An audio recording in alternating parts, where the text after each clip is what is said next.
Bismillahirrahmanirrahim. Assalamualaikum warahmatullahi wabarakatuh. Pada kesempatan kali ini saya dari kelompok sistem pakar 5E dengan tugas proyek yaitu dan di mana pada kesempatan kali ini perkenalkan nama saya Yusri Diluan, NIM 1058411723 dan anggota kelompok saya yaitu Gusrianto Livers yaitu 10584111 85 8523. Nah, di bagian di sini bentuk sebuah program aplikasi yang saya buatkan yaitu menggunakan bahasa JavaScript. Dan ini bagian dashboard HTML dan bagian style CSS untuk tampilan dan bagian servernya itu index.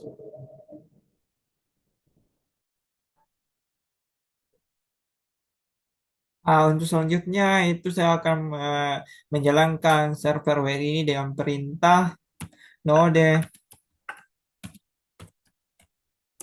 index untuk area server dan JS karena saya menggunakan bahasa JavaScript.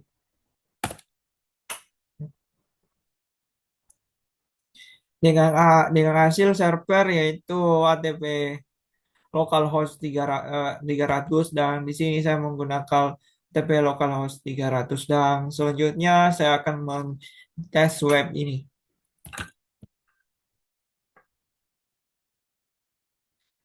Baik, dan selanjutnya hasil dari CMD untuk hasil dari server tadi melalui CMD dan di sini saya akan mentes webnya melalui localhost HTTP localhost 300. Langsung saja kita tes.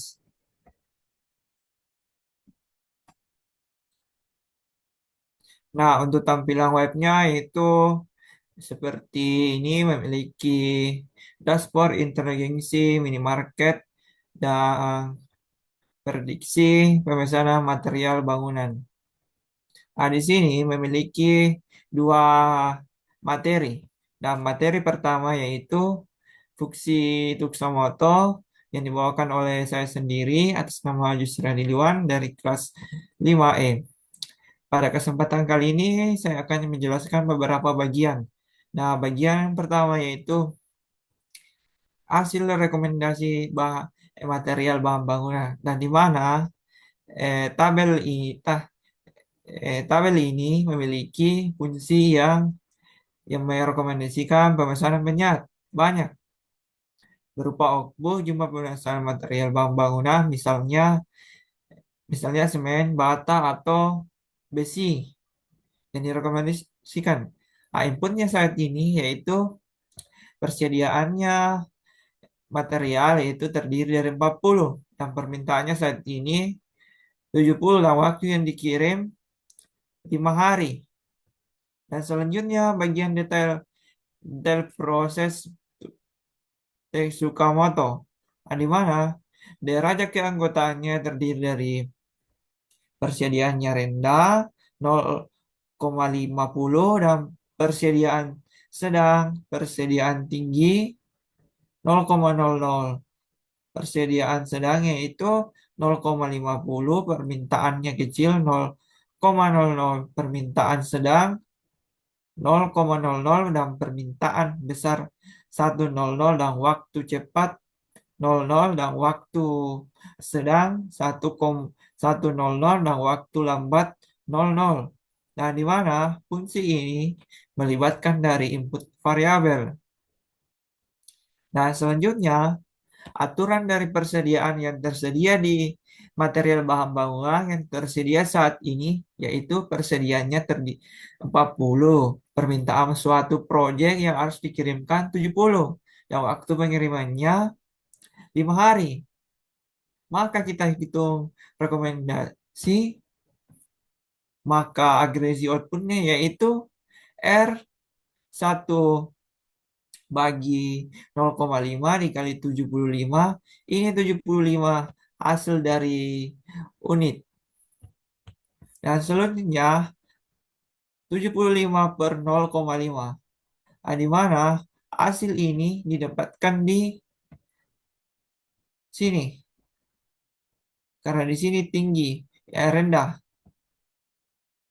0,5, 0,50 sedang. Nah, untuk aturan perhitungannya yaitu R1 bagi IF persediaan rendah, AN dan permintaan besar, TM pemesanan banyak. Di mana ini kan terdapat pemesanan banyak, tetapi materialnya yang tersedia 40. Maka printnya itu 0,50. Ini 0,50 masuk di penjumlahan output.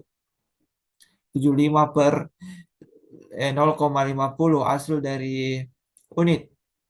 Dan selanjutnya, jika saya tambahkan menjadi 41 persediaan, maka rekomendasinya berubah. Nah, persediaannya rendah AN, perhitungan besarnya, pemesanan banyak, banyak maka berubah di bagian sini yaitu print yaitu 0,45 dan unitnya yang tersedia 72,50. Dan selanjutnya, jika saya tulis persediaannya di sini 50 dan permintaannya juga 50 dan waktu pengirimannya tetap 5 hari. Nah, kita hitung rekomendasi rekomendasi. Maka outputnya itu R1 bagi 100 kali 60 per 100.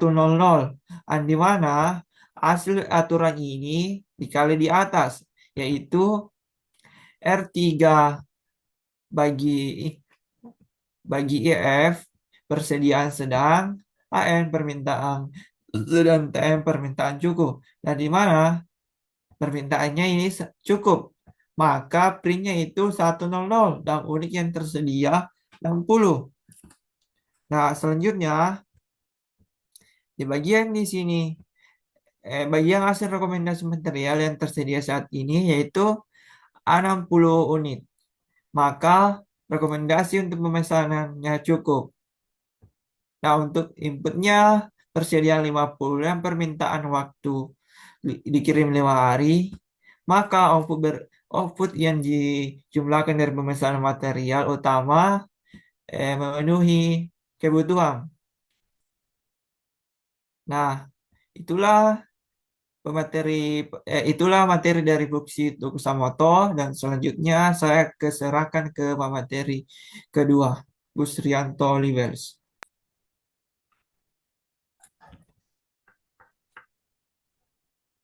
Baik, Assalamualaikum warahmatullahi wabarakatuh. Terima kasih atas kesempatan yang diberikan.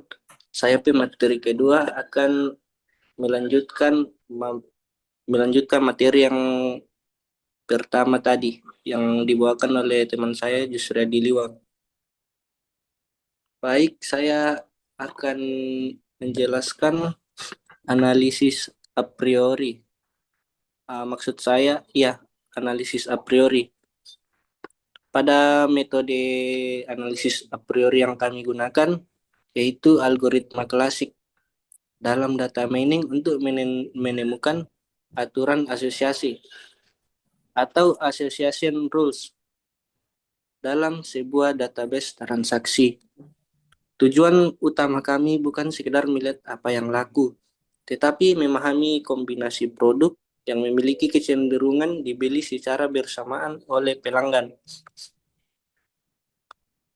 Pada komponen utama dashboard a priori dapat kita lihat pada layar. Dashboard kami membagi kritikal bagian ada dataset input atau riwayat transaksi. Kami menggunakan 10 sampel transaksi nyata sebagai basis perhitungan. Di sini terdapat item seperti roti, susu, popok, susu beruang, dan telur. Pada bagian yang kedua ada parameter control atau mean support and mean confidence. Kami menyediakan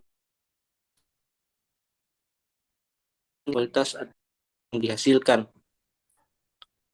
Pada bagian yang ketiga ada output hasil, frekuensi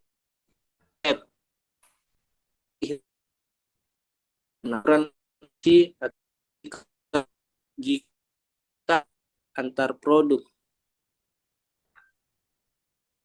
Agar presentasi ini lebih rinci, kami akan mendemonstrasikan bagaimana algoritma di sistem kami bekerja secara manual. 2 tahap. Pada tahap yang pertama, kami menetapkan minimum support 0,3 atau 30%. Sistem akan menghitung persentase kemunculan kombinasi item dari total 10 transaksi. Misalnya item tunggal, roti muncul 3 kali, support sama dengan 0,7, susu muncul 7 kali, support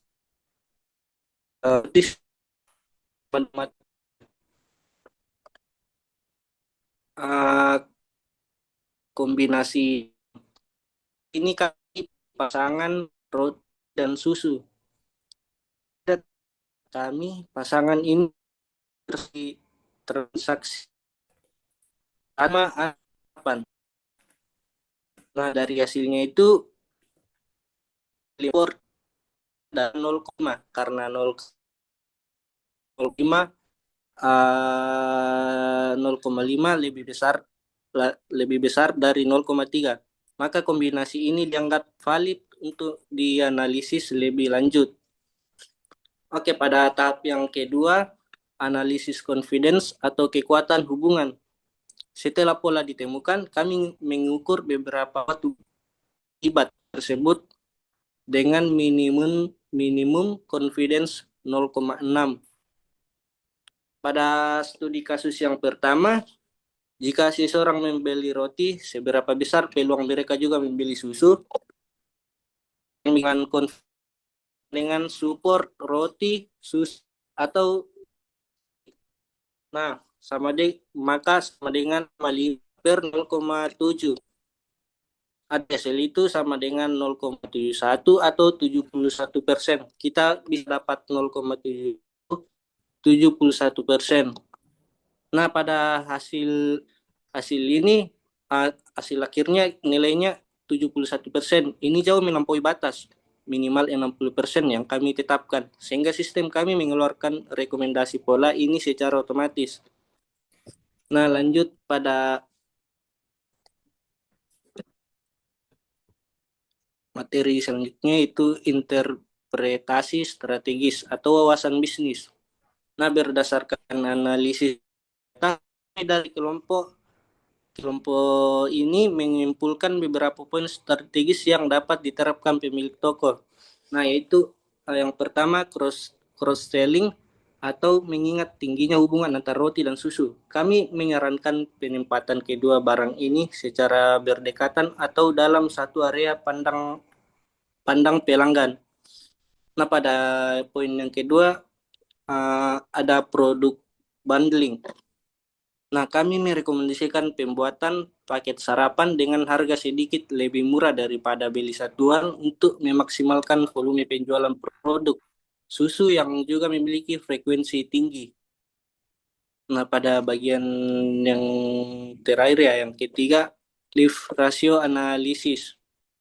Nah, selain support dan confidence, sistem kami juga menghitung lift ratio untuk memastikan bahwa hubungan antar barang tersebut benar-benar signifikan secara statistik dan bukan terjadi secara acak. Nah, pada kesimpulan yang kami ambil melalui analisis a priori ini, pada bagian analisis a priori, kami berhasil mengubah data transaksi pasif menjadi pengambil proaktif minimarket. Demikian penjelasan mendalam dari kelompok kami yang bisa saya jelaskan.